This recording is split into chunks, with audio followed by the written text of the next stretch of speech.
Hello, in the news today, a former AUT staff member has been bailed and will enter pleas when he reappears on the 17th of August. Jonathan Kirkpatrick is facing 7 charges after $665,000 went missing from the university. The 53-year-old retired as chief executive of AUT's Business Innovation Centre last week. Police have asked for more time to prepare their case. The mother of a newborn baby whose body was found in a makeshift grave in South Auckland is to be charged with murder. The 22-year-old is currently facing a charge of assault. Police say she'll also be charged with concealing the child's remains. The trial of ousted Egyptian President Hosni Mubaraks and his 2 sons has been adjourned until August the 15th. More than 50 people were injured in clashes on the first day of the trial. The former strongman will stay in a Cairo hospital until then. Meanwhile, the trial of ex-Interior Minister Habib Allan Lee and his 6 deputies resumes tomorrow. Back home, new procedures have been put in place by the Defence Force following the death of able seaman Byron Solomons in October 2007.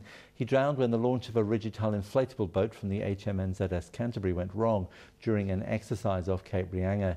Defence Minister Wayne Mabb says the way new equipment is handled has been completely overhauled following the tragedy.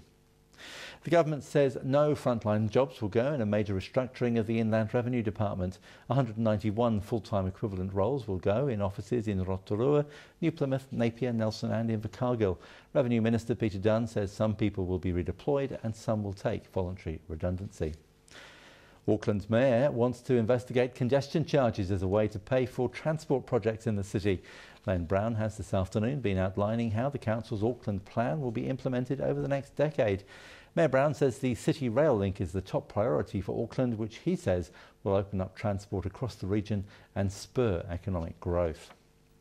A jump in elderly employment figures is pleasing the government. Latest job figures show employment for those aged over 65 has increased by nearly 14,000 people over the last year. It's one of the strongest job growth areas recorded. Social Development Minister Paula Bennett says there's a lot of movement going on in the demographic, and she says she finds it encouraging given how tough this year has been for some people. Business leaders say any move to make enrolment in KiwiSaver automatic needs to be done very carefully. The government's preparing to seek feedback on the idea as a way to increase the uptake. Canterbury Employers Chamber of Commerce CEO Peter Townsend says the idea could work but would need to be introduced in stages. Well, that's all from me. Thank you for watching. Do join us again soon.